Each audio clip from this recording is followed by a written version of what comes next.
La Côte d'Ivoire se retire du protocole de la Cour africaine des droits de l'homme.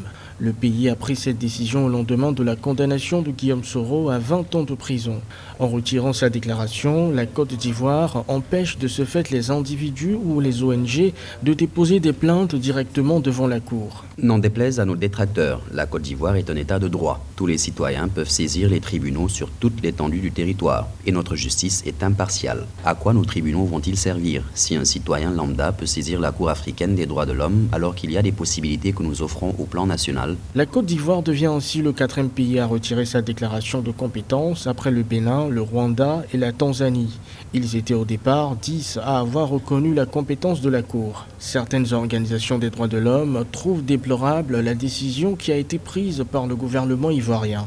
C'est comme si le pouvoir aussi voulait démontrer à la Cour africaine qu'elle ne prenait pas en compte sa décision. Parce qu'à peine la Cour a rendu la décision que le lendemain matin, Soro est jugé condamné. Nous pensons que ce n'est pas la bonne manière de faire quand on est dans un état de droit et que là, l'état de Côte d'Ivoire s'est vraiment fourvoyé. Dans cette parodie de procès, mais c'est Soro qui sort grandi et c'est le président de la République dont l'image se trouve ternie. Le retrait de la Côte d'Ivoire sera effectif après 1 an. Il intervient dans un contexte préélectoral où la tension est montée entre le pouvoir et l'opposition.